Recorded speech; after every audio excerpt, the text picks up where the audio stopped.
Hello everyone, my name is Raza Ahmed and I welcome you all to the new session of our new lecture. So from today we are going to start a new chapter, that is matter in our surroundings. So basically ये chemistry का एक chapter है.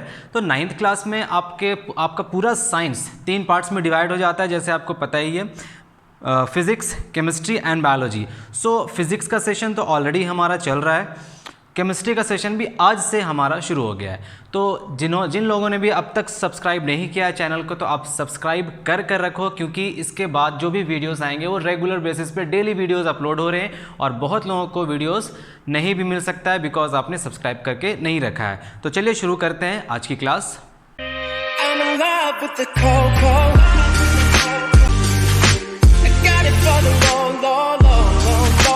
Okay बच्चों, तो आज तक आपने science में क्या क्या पढ़ा है?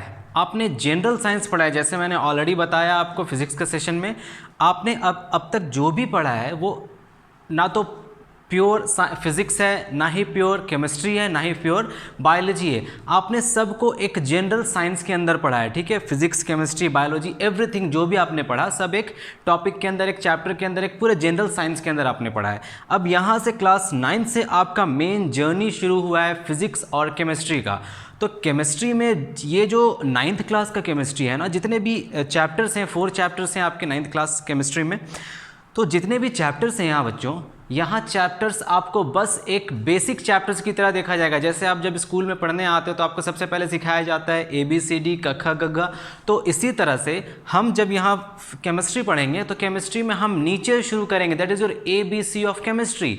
हम जानेंगे हमारे आसपास इतने सारे जो हमें ऑब्जेक्ट्स दिखते हैं ये किन से बने होते हैं, उनके अंदर जाकर हम उनकी स्टडीज़ करेंगे. फर्दर हम उनके अंदर जाकर स्टडीज़ करेंगे तो माइक्रो लेवल्स पे यहाँ पे हम स्टडी करते हैं. केमिकल्स के बारे में हम पढ़ते हैं, हम देखते हैं कि क्या क्या रिएक्शंस होते हैं, किस तरह से किसी दो सब्सटेंस को हम डिफरेंशिएट करते हैं बेस्ड ऑन द स्टेट्स. तो ये सारी चीज़ें आप यहाँ सीखोगे. आपका केमिस्ट्री तभी स्ट्रांग हो सकता है जब आप क्लास 9th में ध्यान से पढ़ोगे, बिकॉज इसके बाद आपको जाना है क्लास 10th.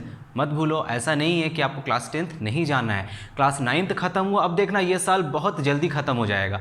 जब ये साल ख़त्म होगा तो आप जाओगे ऊपर, क्लास 10th में जाओगे, और 10th जाने के बाद आपको सिर्फ रिएक्शंस मिलेंगे और रिएक्शंस बेस्ड होंगे सारे केमिकल इक्वेशंस पे, ठीक है. सारे केमिकल इक्वेशंस आपको लिखना सीखना होगा. तो उससे पहले जो ABC ऑफ केमिस्ट्री है, हम इस सेशन का नाम देंगे ABC of chemistry. That means हम ABCD सीखेंगे केमिस्ट्री का.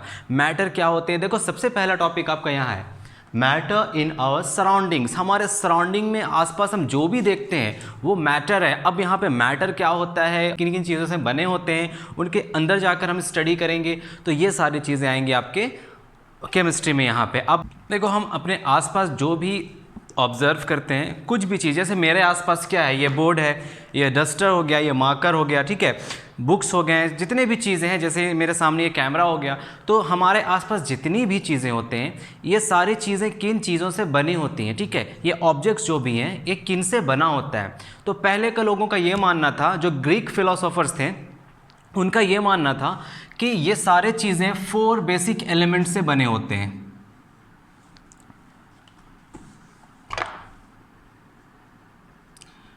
बेसिक एलिमेंट्स ये मानते थे, they are made up of 4 basic elements. और इनका नाम उन्होंने दिया था अर्थ, दैट इज मिट्टी, अर्थ, एयर, फायर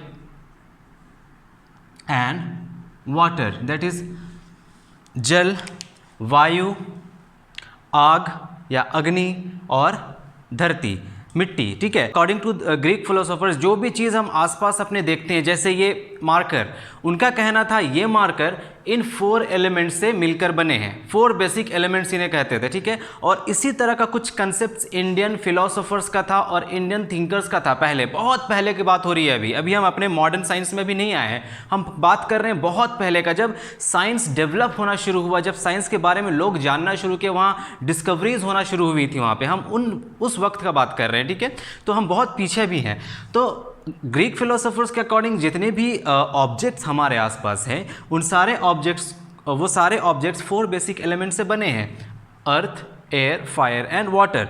इसी तरह का कुछ concept Indian philosophers, Indian thinkers के पास भी था. उनका कहना था कि जो भी आसपास में एलिमेंट्स ऑब्जेक्ट्स हैं वो सारे ऑब्जेक्ट्स 5 बेसिक एलिमेंट्स से बने हैं। इन्होंने कहा 4 बेसिक एलिमेंट्स और इन्होंने कहा 5 बेसिक एलिमेंट्स से बने हैं। वो क्या क्या था? मिट्टी, हवा, अग्नि, जल और था आकाश, स्काई। ठीक है, earth, air, fire, water and sky, इनका ये कहना था।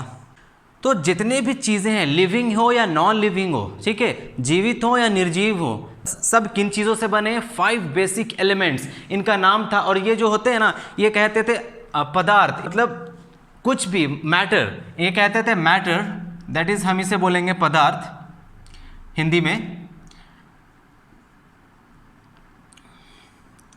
मैटर या पदार्थ लिविंग हो या नॉन लिविंग हो, ये सारे किन चीज़ों से बने हैं? इन चीज़ों से बने हैं, मिलकर बने हैं इनसे। ठीक है, तो यहाँ पे ये 5 एलिमेंट्स का नाम इन्होंने रखा था पंचतत्व। पंचतत्व। देखो अभी कुछ भी कॉपी नहीं करना है आपको, ठीक है, अभी नोट्स नहीं बनाना, ये सब सिर्फ इंट्रोडक्शन है, ये सब आपसे एग्जाम में नहीं पूछा जाएगा, आपसे ये सब बिल्कुल नहीं पूछा जाएगा। जहाँ पर टॉपिक स्टार्ट होगा मैं आपको बता दूंगा। तो मैटर दैट इज पदार्थ, लिविंग और नॉन लिविंग, ये 5 एलिमेंट्स से बने हैं। उन 5 एलिमेंट्स को इन्होंने क्या नाम दिया? पंचतत्व।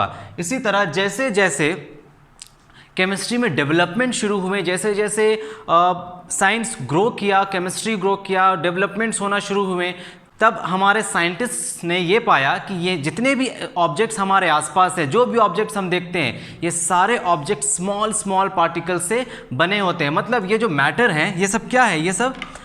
ये क्या है? मैटर है। ठीक है, एनीथिंग, मैटर का मैं आपको डेफिनेशन बताऊंगा, अभी आराम से सिर्फ लेक्चर सुनो। ठीक है, तो मैटर जो पदार्थ है, ये सारे स्मॉल स्मॉल पार्टिकल से बने होते हैं। मैटर किससे बने होते हैं? स्मॉल स्मॉल पार्टिकल्स से। Matter is made up of small particles, और ये पार्टिकल्स बहुत ही स्मॉल होते हैं। They are very very small, they are very very small. ये इतने छोटे होते हैं कि हम इन्हें सुपर पावरफुल माइक्रोस्कोप के अंदर या फिर अपने आंखों से या फिर किसी भी चीज़ से देख नहीं सकते हैं। ये बहुत स्मॉल होते हैं, they are beyond our imagination. इतने छोटे होते हैं कि हम इमेजिन भी नहीं कर सकते, हम इमेजिन भी नहीं कर सकते ये कितने छोटे होते हैं। तो जितने भी एलिमेंट्स हमारे आसपास हैं, जो भी एलिमेंट्स जो भी ऑब्जेक्ट्स हमारे आसपास हैं, जो भी चीज़ हमें दिखता है, चाहे वो लिविंग हो चाहे वो नॉन लिविंग हो, ठीक है, कुछ भी आप अपने आसपास देख लो, वो सारे चीज़ बने होते हैं, वो सब कुछ बना है पार्टिकल से। अब देखो जो भी मैटर होता है ना, वो सारे बने हैं पार्टिकल से, स्मॉल स्मॉल टाइनी पार्टिकल से। हम अपने सिलेबस के अंदर मैटर को दो पार्ट्स में डिवाइड करेंगे। ठीक है, सबसे पहले तो हम करेंगे फिजिकल क्लासिफिकेशन। फिजिकल क्लासिफिकेशन होता है वो वैसा क्लासिफिकेशन जिसे आप देखकर क्लासिफाई कर सको, टच करके, अपीयरेंस से, इस तरह से आप क्लासिफाई कर सको। जैसे ये आपको दिख रहा है, ये बोर्ड है, ठीक है, ये सॉलिड है, टच करने से भी, देखने से भी, तो इस तरह से हम क्लासिफाई करेंगे। ऐसा क्लासिफिकेशन जो फिजिकल हो, मतलब देख करके, अपीयरेंस से, कलर से, इस तरह से अगर आप क्लासिफाई करते हो तो उसे हम बोलेंगे फिजिकल क्लासिफिकेशन। तो हमारा फिजिकल क्लासिफिकेशन है on the basis of physical composition. ठीक है, on the basis of physical composition. तो हम मैटर को 2 पार्ट्स में कैटेगराइज करेंगे। फिजिकल क्लासिफिकेशन होगा on the basis of their physical composition, और we can say physical properties, on the basis of their physical composition और फिजिकल प्रॉपर्टीज। सेकेंडली हम divide करेंगे मैटर को केमिकल क्लासिफिकेशन के अंदर। केमिकल क्लासिफिकेशन, ठीक है, chemical classification on the basis of chemical properties, on the basis of chemical properties और composition. ठीक है, समझ आ रहा है? बोलो समझ आ रहा है? अब ये चीज़ आप लिख सकते हो। ठीक है, हम मैटर को 2 पार्ट्स में क्लासिफाई कर सकते हैं। पहला क्लासिफिकेशन आएगा आपका physical classification, that is your on the basis of the physical properties, and दूसरा है chemical classification, that is your on the basis of chemical properties. बच्चों हमारे आज का जो चैप्टर है ना, वो सिर्फ और सिर्फ इससे डील करेगा। हम केमिकल क्लासिफिकेशन पढ़ेंगे आने वाले चैप्टर में। इस चैप्टर में सिर्फ और सिर्फ हम फिजिकल क्लासिफिकेशन पढ़ेंगे, मतलब solid state, liquid state and gaseous state. हम इन फिजिकल क्लासिफिकेशन के बारे में पढ़ने वाले हैं। तो हेडिंग डालेंगे physical classification of physical classification on the basis of physical properties, that is your physical nature of matter। हम पढ़ने वाले हैं फिजिकल नेचर ऑफ मैटर, ठीक है ना। चलिए हेडिंग डालेंगे फिजिकल नेचर ऑफ मैटर। तो अब तक तो आपको समझ आ गया होगा मैटर है क्या। मैटर है क्या, देखो एनीथिंग जो हम देख सकते हैं, जो भी हम अपने आसपास में देख सकते हैं, ठीक है। मेरे सामने ये कैमरा, ठीक है ना, मेरा ये शर्ट, ये माइक, ठीक है, मेरा स्पेक्स, फैन, बुक्स, कॉपीज, जो भी आसपास में आप देख रहे हो वो सब कुछ एक मैटर है। तो अब बात आती है कि आपके एग्जामिनेशन में अगर आ जाए व्हाट इज मैटर, तो आप क्या लिखोगे। ये तो नहीं लिख सकते ना भाई हम जो देख रहे हैं, जो ऐसा नहीं लिख सकते हम, जो हमें दिख रहा है वो सब मैटर है। That is not the definition. Definition एक टेक्निकल टर्म है, ठीक है। तो उससे एक टेक्निकल वे में हमें डिफाइन करना पड़ेगा। तो हम डिफाइन कैसे करेंगे मैटर को, देखो matter is something that has mass and occupies some space. फिर से बोल रहा हूं, matter is something that has mass and occupies some space. For example आप अपने आसपास देखो, ऑब्जर्व करो, आपके हाथ में वो पेन, आप जिस स्क्रीन में ये वीडियो देख रहे हो वो फ़ोन, क्या ये सारे चीज़ों में मास है, मास होगा कुछ, ठीक है, 5 ग्राम 10 ग्राम या फिर 3 ग्राम, ठीक है। तो ये इस तरह का मास होगा कुछ। और एक और चीज़, अगर आप किसी चीज़ को, जैसे मेरे पास ये मार्कर है, इसके पास कुछ मास है, ठीक है, अब मैं इसे अपने हाथ पे ऐसे रखूँ तो ये कुछ जगह ऑक्यूपाई कर रहा है, मतलब ये स्पेस भी ऑक्यूपाई करता है और इसके पास मास भी है। तो मैटर इज समथिंग जिसके पास क्या क्या हो, सबसे पहले तो मास, उसका कुछ मास होना चाहिए, और दूसरी बात क्या है, कुछ ऑक्यूपाई करना चाहिए, स्पेस, ऑक्यूपाई सम स्पेस, ठीक है। चलो एग्जाम्पल लेते हैं। एग्जाम्पल क्या क्या हो जाएगा, एग्जाम्पल हो जाएगा cup, pencils, erasers, it is a कुछ भी, जो भी आपको दिखे, ठीक है। एंड वन मोर थिंग, जो चीज़ हम फील करते हैं, जैसे लव, हेट्रेड, फीलिंग्स को हम मैटर नहीं कह सकते, ठीक है। फीलिंग्स के पास ना मास होगा और ना ही उसके पास कोई ना वो कोई स्पेस ऑक्यूपाई कर सकता है, ठीक है ना। तो ऐसा कुछ नहीं है। फीलिंग्स जो भी हमें दिखता है, बस इतना समझ लो, जो भी हम देख रहे हैं अपने आसपास में, ठीक है। लेकिन यहाँ पे बात आती है एयर, क्या एयर एक मैटर कहलाएगा, क्या एयर मैटर है। अब सोचो, क्या एयर के पास मास होता है ना। एक बलून लो, एयर ब्लो करो उसके अंदर, वो एक स्पेस ऑक्यूपाई करेगा एयर, ठीक है। जैसे ये रूम है, इस रूम में क्या एयर स्पेस ऑक्यूपाई कर रखा है, यस, हम ब्रीथ कर रहे हैं ना। कहाँ से आ रहा है वो एयर, हमारे रूम में, ये रूम में तभी तो है। तो ये एयर कुछ स्पेस ऑक्यूपाई कर रखा है। और क्या इसके पास कुछ मास होगा, यस, मास भी होगा। आप एयर को ब्लो करो बलून में और उसे वेट करो, थोड़ा मास तो होगा, नेग्लिजिबल होगा बट थोड़ा तो होगा। तो air is also a matter, ठीक है। Air is also a matter. तो यहाँ पे बात ये पता चली हमें, कुछ भी ऐसा कोई भी चीज़ जिसके पास मास हो और कुछ स्पेस ऑक्यूपाई करे, वो कहलाता है matter. Air is also a matter because it has a mass and it occupies some space. Feelings को हम मैटर नहीं कहेंगे, ठीक है। ऐसा कोई भी चीज़ जो हमें दिखाई नहीं देता, एयर को छोड़कर, ऐसा कोई भी चीज़ जो हम फील करते हैं, एयर भी हम फील करते हैं, एयर को छोड़कर ऐसा कोई भी चीज़ जो हम फील कर रहे हैं, जैसे आपको कोई थप्पड़ मारा, आपको हर्ट हुआ, that is not an example of matter, ठीक है। उसी तरह सोरो, लव, हेट्रेड, ये सब कुछ मैटर नहीं है। आपके एनसीईआरटी में आप देखना, ब्लूप्रिंट क्वेश्चन में स्टार्टिंग में कुछ क्वेश्चंस दिए होंगे, identify the matter in all this case. आप बताइए कि उसमें से कौन मैटर है और कौन मैटर नहीं है, बनाकर देखिएगा, आप क्वेश्चन बन जाएगा, ठीक है ना। चलो, तो हम मैटर को फर्दर स्टडी करते हैं। तो हमने देखा कि मैटर बहुत ही फाइन पार्टिकल से बने होते हैं। मैटर बहुत ही फाइन पार्टिकल से बने होते हैं। हेडिंग डाल लिया आपने, डेफिनेशन लिख लिया आपने मैटर का। देखो मैं यहां लिख रहा हूं, मैटर इज एनीथिंग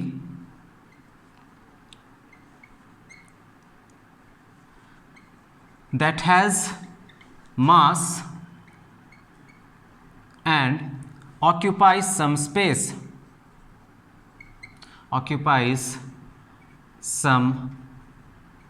space, ये डेफिनेशन डाल लोगे अपने कॉपी में, नोट्स में। और हम सिर्फ और सिर्फ कौन सा क्लासिफिकेशन पढ़ेंगे बच्चों? सिर्फ और सिर्फ फिजिकल क्लासिफिकेशन। दैट मीन्स हम फिजिकल नेचर पढ़ेंगे मैटर का। फिजिकली मैटर दिखता कैसा है, कितने कैटेगरीज में हम उसे डिवाइड कर सकते हैं। जैसे आपका देखो ये मार्कर, ये भी तो एक मैटर है बट ये रिजिड है, ठीक है। वाटर भी एक मैटर है बट वो फ्लो करता है, ये फ्लो नहीं करेगा, वाटर फ्लो करेगा। एयर ये भी फ्लो करता है लेकिन वो वाटर से अलग है। तो मैटर को हम 3 कैटेगरीज में डिवाइड करने वाले हैं आने वाले लेक्चर में, सॉलिड, लिक्विड एंड गैस। मैं थोड़ा बहुत आपको एक ओवरव्यू दे रहा हूं कि हम करने क्या वाले हैं इस पूरे चैप्टर में, ठीक है। हम डिस्कस करेंगे धीरे धीरे एक एक पॉइंट्स को सब अच्छे से। तो चलो देखो, physical classification on the basis of physical properties और फिजिकल कॉम्पोजिशन। तो हम अपना हेडिंग डालेंगे physical nature of matter. Physical nature of matter का फिजिकल नेचर इस पूरे चैप्टर में हम डिस्कस करने वाले हैं। तो अगर आपको कन्फ्यूजन है कि हम केमिकल नेचर पढ़ेंगे यहाँ पे, तो कन्फ्यूजन हटा दो दिमाग से, क्योंकि हम केमिकल नेचर मैटर का इस चैप्टर में तो डिस्कस करने वाले नहीं हैं। हम और सिर्फ डिस्कस करेंगे फिजिकल नेचर ऑफ मैटर किस तरह दिखता है, ठीक है। मैटर कितने फॉर्म्स में एग्जिस्ट करता है फिजिकली, ठीक है। टच करने से, एक्सपीरियंस करने से, ऑब्जर्व करने से वो कैसा दिखता है, बस इनके बारे में हम बात करने वाले हैं। तो सबसे पहली बात हमने कहा मैटर बहुत ही फाइन पार्टिकल से बने होते हैं, ठीक है ना। मैटर बहुत ही फाइन पार्टिकल से बने होते हैं। अब देखिए यहाँ पे फाइन पार्टिकल्स का मतलब क्या है, मीनिंग क्या है फाइन पार्टिकल। फाइन पार्टिकल्स कितने फाइन होने चाहिए? फाइन मतलब बहुत छोटे, उससे भी छोटे, उससे भी छोटे, या कितने छोटे होने चाहिए मैटर्स, कितने फाइन पार्टिकल्स होते हैं।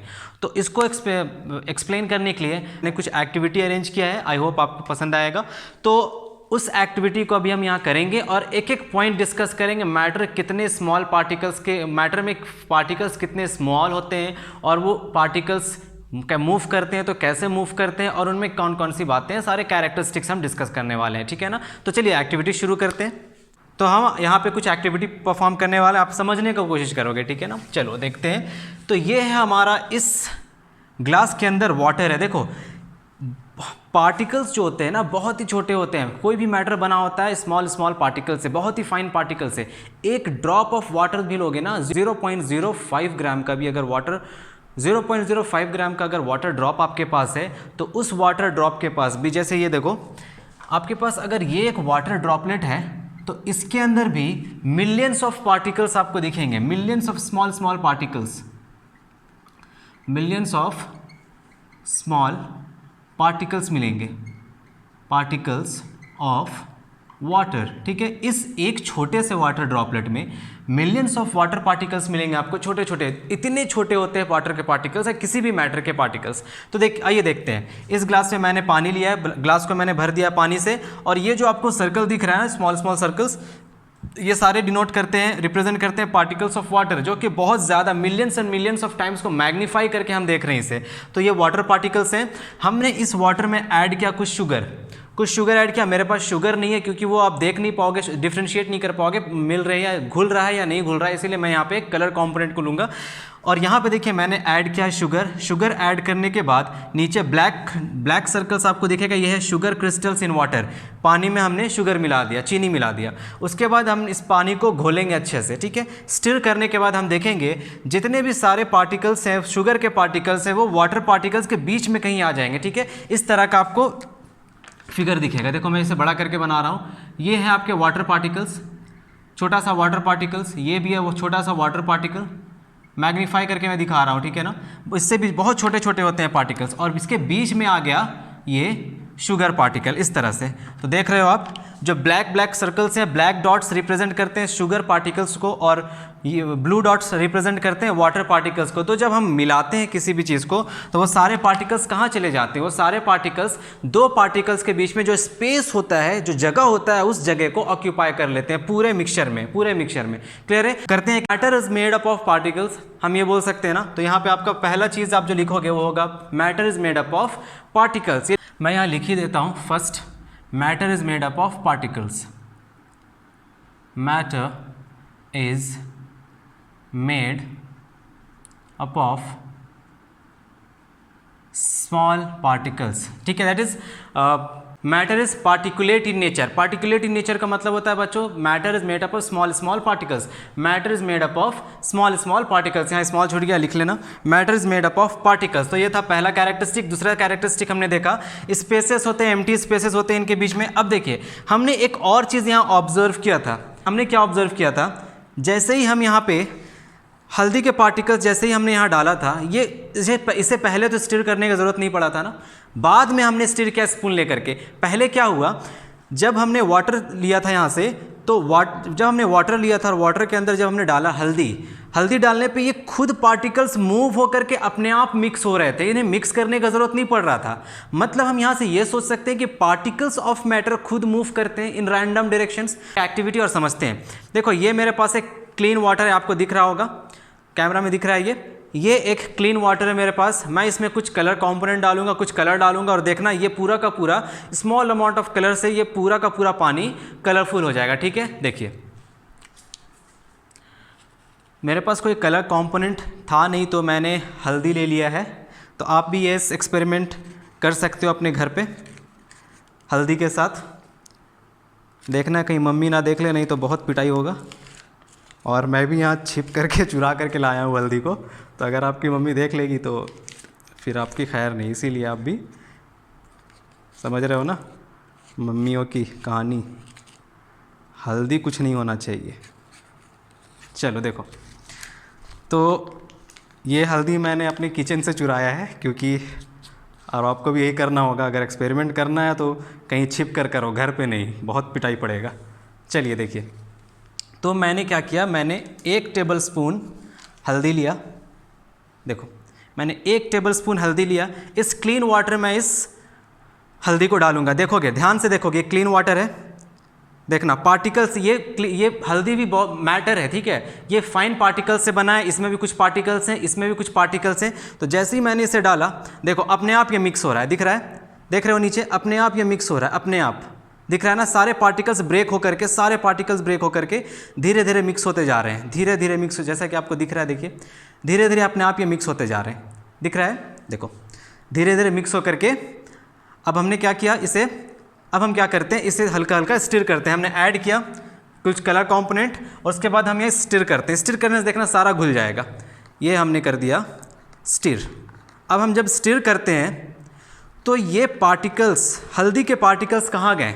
आपके पास एक क्वेश्चन आता होगा, आपने खुद से क्वेश्चन करो, ये हल्दी के पार्टिकल्स आखिर गए कहाँ? ये हल्दी के पार्टिकल्स कहाँ गए बताइए? तो क्या ये हल्दी के पार्टिकल्स वाटर के पार्टिकल्स के बीच में कहीं होंगे? कहीं होंगे ये। तो क्या हम यहाँ से इस एक्सपेरिमेंट से ये बोल सकते हैं दैट स्मॉल पार्टिकल्स, जो पार्टिकल्स होते हैं मैटर के, उनके बीच में कुछ स्पेसेस होते हैं, कुछ खाली जगह होता है। देखो इसे मैं यहाँ रख दे रहा हूँ, ठीक है, इसे मैं यहाँ रख दे रहा हूँ। तो देखो क्लीन वाटर था हमारे पास, मैंने डाला हल्दी, ये पूरा का पूरा इवनली डिस्ट्रीब्यूट होकर के अच्छे से ये घुल गया। तो हम बोल सकते हैं क्या इस एक्सपेरिमेंट से, क्या हम पहला कंक्लूजन अपना ड्रॉ कर सकते हैं दैट particles of matter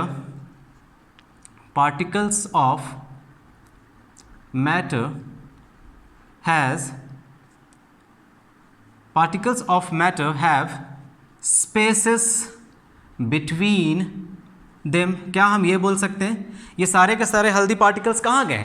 पानी के पार्टिकल्स, वाटर के पार्टिकल्स जो स्मॉल बहुत ही फाइन पार्टिकल्स हैं, उनके बीच में चले गए होंगे। क्लियर है? तो वाटर पार्टिकल्स के बीच में ये हल्दी के पार्टिकल्स आ गए और सारे स्पेसेस को इन्होंने, एम्प्टी स्पेसेस को इन्होंने भर दिया इस तरह से। तो हम बोल सकते हैं particles of matter have spaces between them.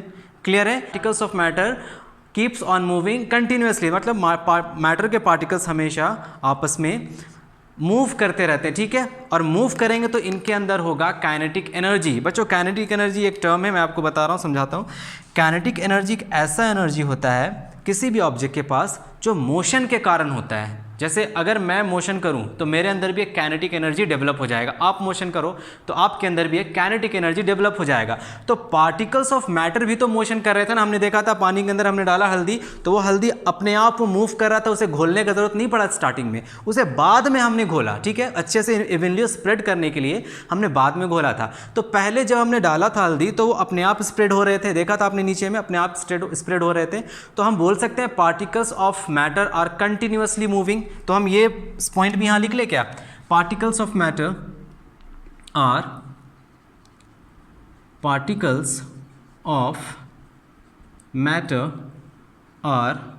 continuously moving, particles of matter are continuously moving. Continuously moving का मतलब वो हमेशा रैंडम डायरेक्शन में मूव करते रहते हैं, इनका कोई डायरेक्शन फिक्स नहीं है, कोई पार्टिकल इधर मूव करेगा, कोई इधर मूव करेगा, कोई इधर मूव करेगा, ऊपर नीचे से जहां मन करेगा वहां मूव करता है। तो particles of matter are continuously moving. मैं यहाँ पे एरो दे दूं ताकि आपको पता चले, सपोज ये इस डायरेक्शन में मूव कर रहा है, सपोज ये पार्टिकल इस डायरेक्शन में मूव कर रहा है, ये पार्टिकल इस डायरेक्शन में मूव कर रहा है, ये पार्टिकल इधर मूव कर रहा है। तो particles of matter are continuously moving, और मूवमेंट के कारण, मोशन के कारण पार्टिकल्स के अंदर कौन सा एनर्जी डेवलप हो जाता है, मैंने बताया मूवमेंट के कारण पार्टिकल्स के अंदर डेवलप होगा काइनेटिक एनर्जी। आप भी जब मूव करोगे, आपको कोई थप्पड़ मारता है जब, तो सिर्फ इस तरह से सटाता है तो चोट लगता है क्या, नहीं। जब वो खींच करके जोर से मूव करके हाथ को थप्पड़ मारेगा तो आपको चोट लगेगा कि नहीं, बहुत जोर से चोट लगेगा, और बहुत जोर से लगेगा।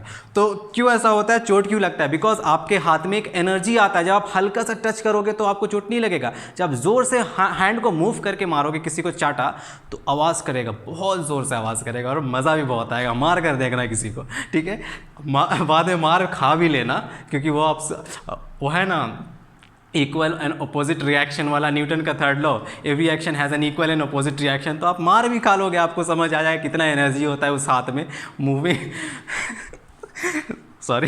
मूविंग हैंड में कितना एनर्जी होता है वो आपको पता भी चल जाएगा। तो किसी भी ऑब्जेक्ट को जब आप मूव कराओगे तो उसके अंदर हो जाएगा काइनेटिक एनर्जी। तो पार्टिकल्स के अंदर क्या, कौन सा एनर्जी आ जाएगा मूवमेंट के कारण, काइनेटिक एनर्जी, ठीक है। जितना स्पीड ये मूव करेगा उतना ज़्यादा इसके पास काइनेटिक एनर्जी, जितना कम मूव करेगा उतना कम काइनेटिक एनर्जी। क्लियर है। अगर मूव नहीं करे, जैसे मैं अभी यहाँ खड़ा हो जाता हूँ इस तरह से, मेरे पास अभी कोई काइनेटिक एनर्जी नहीं है, मेरा मूवमेंट जीरो है, तो काइनेटिक एनर्जी भी जीरो। अब मैं मूव करूंगा इधर उधर तो मेरे पास एक काइनेटिक एनर्जी आ जाएगा। क्लियर है। Particles of matter are continuously moving. तो पहला कैरेक्टरिस्टिक्स हम देखिए ये सारे कैरेक्टरिस्टिक्स है, मैं सारे कैरेक्टरिस्टिक्स को मैं एक्सपेरिमेंट के थ्रू आपको समझाने की कोशिश कर रहा हूं, समझना। सबसे पहला कैरेक्टरिस्टिक्स क्या था, हमने देखा था particles are made up of matter is made up of small particles, ठीक है, matter is made up of small particles. दूसरा कैरेक्टरिस्टिक हमने देखा, particles of matter have spaces between them, बीच में उनका बहुत ज्यादा एम्प्टी स्पेसेस होते हैं, एक पार्टिकल यहाँ, एक पार्टिकल के यहाँ, बीच में किसी और पार्टिकल को डालो वो उस स्पेस को ऑक्यूपाई कर लेगा, ठीक है। तो particles of matter have spaces between them. आगे देखिए, particles of matter are continuously moving, वो हमेशा कंटिन्यूअसली रैंडम फैशन में, रैंडम डायरेक्शन में मूव करते हैं। क्लियर है, रैंडम डायरेक्शन में मूव करते हैं। तो particles of matter are continuously moving. अच्छा, यहां पे कंटिन्यूअसली मूविंग के कारण, मूवमेंट के कारण कौन सा एनर्जी आ जाएगा पार्टिकल्स के अंदर, आ जाएगा काइनेटिक एनर्जी, ठीक है। अगर काइनेटिक एनर्जी भूल जाओगे तो चाटा वाला एग्जाम्पल याद रखना भाई, बहुत ही अच्छे से याद रहेगा, ठीक है। मार भी खाए होगे चलो याद रखना, काइनेटिक एनर्जी, मोशन के कारण, मूवमेंट के कारण जो एनर्जी प्रोसेस होता है किसी भी ऑब्जेक्ट में, पार्टिकल में, हम उसे बोलेंगे काइनेटिक एनर्जी, ठीक है ना। चलिए अब हम अगला एक्सपेरिमेंट करते हैं हमारा। अब हम देखते हैं particles of matter continuously moving है, इस पे एक्सपेरिमेंट करते हैं, ठीक है। देखिए ऐसे तो यहाँ पे समझ आ गया होगा इस एक्सपेरिमेंट से आपको। इसी एक्सपेरिमेंट देखो, जो आपके बुक में एनसीईआरटी में जो आपको आपके एनसीईआरटी में जो कलर्ड कंपोनेंट लिया है ना, वो लिया है पोटेशियम परमैंगनेट, पोटेशियम परमैंगनेट इन्होंने ये लेकर कराया है। और क्योंकि मेरे पास कोई लैब वगैरह तो है नहीं, इसीलिए मैंने यहाँ पे लिया हल्दी, ताकि एक्सपेरिमेंट हो जल्दी। ओके चलो, तो पोटेशियम पर मैंगनेट इन्होंने लिया है, पोटेशियम पर मैंगनेट, ये भी एक कलर कंपोनेंट होता है। इसका कलर होता है बाबू लोग, बच्चे लोग, इसका कलर होता है पर्पल। क्या होता है, पर्पल कलर का क्रिस्टल्स होते हैं। ये आप डालोगे, जैसे मेरा ये हल्दी है ना, मैंने डाला तो सारा का सारा येलो हो गया। आप उस पोटेशियम पर मैंगनेट का क्रिस्टल डालोगे इस क्लियर वाटर में तो वो चेंज हो जाएगा पर्पल कलर में, ठीक है। आइए हम अपना नेक्स्ट एक्टिविटी करते हैं इस पे, particles of matter are continuously moving. इसको हम अच्छे से थोड़ा और समझते हैं। तो इसमें मैं थोड़ा और हल्दी मिक्स कर देता हूँ। मैं जितना लेकर आया हूँ वापस तो किचन में रख नहीं सकता हूँ ना, तो इसे यूज़ ही कर लेते हैं। वापस रखने जाऊँगा तो हो सकता है मार वार पड़ जाए, कितना हल्दी लेकर गया, क्या किया। अब कौन समझाए, मम्मी को एक्सपेरिमेंट करने गए थे, कौन सा एक्सपेरिमेंट, कैसा एक्सपेरिमेंट, बहुत सवाल बहुत सारा सवाल होगा, इसीलिए भाई यूज़ कर लो। तो देखो अब मैंने क्या किया, इस सारे हल्दी को मैं यहाँ पे मिक्स कर रहा हूँ, सारे हल्दी को मैंने यहाँ पे मिक्स कर दिया। अब देखिए पार्टिकल्स ऑफ मैटर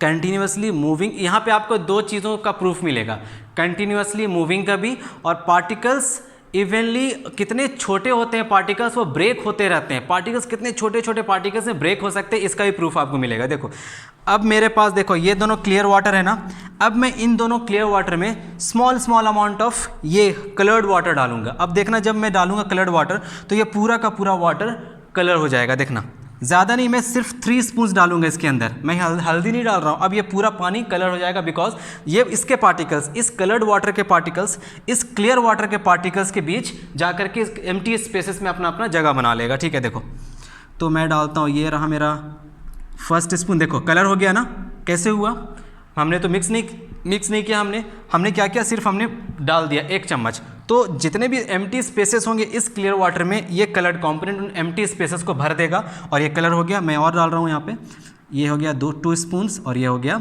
3 स्पून्स। याद रखना मैंने 3 स्पून्स लिया है। ठीक है, अब देखो यहाँ पे कुछ पार्टिकल्स, ये थोड़ा डीप दिख रहा होगा, ये थोड़ा लाइट है, दिख रहा है क्या आपको, नहीं दिख रहा है क्या? देखो मैं दिखा रहा हूँ, ये पानी थोड़ा डीप कलर हुआ है और ये थोड़ा लाइट है, दिख रहा है आपको? देखो ये डीप है, ये लाइट है। तो इसमें जो पार्टिकल्स थे, छोटे छोटे पार्टिकल्स, वो फर्दर ब्रेक हुए इसमें और ब्रेक होकर के इवनली डिस्ट्रीब्यूट हो गए इधर उधर, और मूवमेंट के कारण ये सारे पूरे पानी को मूव करके कलर हो गया। ये पूरा पानी को कलर कर दिया या पार्टिकल्स मूवमेंट के कारण, मूव करके करते करते, बिकॉज पार्टिकल्स में होता है काइनेटिक एनर्जी, मूव करेंगे तो मूव करके इस वाटर के पार्टिकल्स ने इन पूरे वाटर पार्टिकल्स को कलरफुल बना दिया। अब हम क्या करते हैं, अब हम इस वाटर से कुछ पार्टिकल्स निकालकर उस वाटर में डालते हैं, देखते हैं क्या होता है। आइए देखते हैं। अब हम इस पार्टिकल्स को लेकर के, कहाँ गया स्पून, हमने कितना डाला था 3 स्पून ना, तो हम इससे 3 स्पून निकालेंगे और हम क्या करेंगे, देखिए हम यहाँ से 3 स्पून निकालकर, अब देखो ये भी कलर होगा, लेकिन यहाँ पे देखना कलर बहुत लाइट कलर बनेगा, दिख रहा है आपको? अब यहाँ कलर बहुत लाइट हो गए, मतलब देखो पहले तो पार्टिकल्स यहाँ ब्रेक हुआ, फिर पार्टिकल्स मूव करके यहाँ गया, अब इस पानी में मूव किया पार्टिकल्स। देखो अब मैं इन दोनों को ले रहा हूँ, देखो इन दोनों में आपको दिख रहा है ये डीप है और ये लाइट है, और वो सबसे ज़्यादा डीप है, वो ज़्यादा कलर हुआ। तो मैंने इस कलर्ड वाटर को इसमें डाला। अब डालने के बाद ये पानी भी कलर हो गया। क्यों कलर हुआ? बिकॉज इसके पार्टिकल्स के बीच भी कुछ स्पेसेस होंगे और इस एम्प्टी स्पेसेस को भरने के लिए हमने डाल दिया कलर्ड वाटर। तो कलर्ड वाटर इस क्लियर वाटर का एम्प्टी स्पेसेस को ऑक्यूपाई करेगा और मूव करेगा, मूव करके सारे जगहों को ऑक्यूपाई करा, मूव करके भी पार्टिकल्स और स्मॉल पार्टिकल्स में ब्रेक होंगे। तो सबसे पहले यहाँ से पार्टिकल्स यहाँ ब्रेक हुए, यहाँ से पार्टिकल्स यहाँ ब्रेक हुए, मतलब पार्टिकल्स डिवाइड हो रहे हैं। यहाँ से कुछ पार्टिकल्स डिवाइड हुए, इनमें से मैंने जब इसमें डाला कुछ, तो यहाँ से पार्टिकल्स फिर डिवाइड हुए इसमें। तो सारे पानी को इस सारे पार्टिकल्स में देखो, इस पूरे क्लियर वाटर में पार्टिकल्स डालने के बाद ये पूरा का पूरा वाटर, फर्दर अगर आप और एक्सपेरिमेंट करोगे तो लास्ट में आपको 6-7 एक्सपेरिमेंट के बाद वापस से क्लियर वाटर दिखेगा, बहुत ही स्मॉल अमाउंट ऑफ कलर वहाँ पे जाएगा। तो मतलब एक लिमिट है, पार्टिकल्स बहुत छोटे होते हैं, वो इतना ज़्यादा छोटे होते हैं कि ब्रेक होते जाते हैं और फाइनली जब लास्ट स्टेज आ जाता है ब्रेक होने का तो वो बहुत ही कम ब्रेक होते हैं। ठीक है, मतलब पार्टिकल्स, एक पार्टिकल आपको दिख रहा है इसमें कुछ पार्टिकल्स थे, तो एक पार्टिकल फर्दर बहुत सारे पार्टिकल्स में ब्रेक हो सकता है। अब फिर इस पार्टिकल्स को, जैसे इसमें कुछ पार्टिकल्स थे हमने इसमें डाला, तो फिर ये फर्दर स्मॉल पार्टिकल्स में ब्रेक हुआ, फिर हमने इसमें डाला तो फिर छोटे छोटे और पार्टिकल्स में ये ब्रेक हो गए। तो particles of matter keep on dividing themselves, ये एक एक्सपेरिमेंट आपका। तो यहाँ से आपको क्या पता चला, यहाँ से हमें इस एक्टिविटी से हम ये देख सकते हैं कि small amount of coloured component can colour a large amount of water because particles keep on dividing themselves, divide करके वो मूव करते हैं और एम्प्टी स्पेसेस को भरते हैं। तो आपको यहाँ से 3 कैरेक्टरिस्टिक्स मिला होगा। Matter is made up of particles, particles of matter have spaces between them and particles of matter are continuously moving. एक और बहुत ही इंपॉर्टेंट कैरेक्टरिस्टिक्स है इसका, वो है particles of matter attract each other, particles of matter attract each other. और इस characteristics को आगे हम नेक्स्ट लेक्चर में अच्छे तरह से करेंगे, क्योंकि इसके अंदर भी और हमें कुछ जानना है। तो आज था इंट्रोडक्टरी लेक्चर इस चैप्टर के लिए। आज सिर्फ मैं इंट्रोड्यूस करा रहा था आपको ये चैप्टर एक्चुअली इस चैप्टर के अंदर हमें पढ़ना क्या है। तो इस चैप्टर के अंदर अब तक आपको समझ आ गया हो कि हम सिर्फ और सिर्फ पढ़ने वाले हैं पार्टिकल्स के बारे में, फिजिकल नेचर ऑफ मैटर के बारे में और कैरेक्टरिस्टिक्स ऑफ मैटर। मैंने 3 कैरेक्टरिस्टिक्स लिखा है और कैरेक्टरिस्टिक्स हम नेक्स्ट लेक्चर में देखेंगे। चैनल को सब्सक्राइब करो और पढ़ाई करते रहो और नोट्स बनाते रहो, ठीक है। चैनल को सब्सक्राइब करेंगे, अच्छा लगे तो कमेंट करेंगे और शेयर करेंगे। इसी तरह पढ़ते रहिए। All the very best.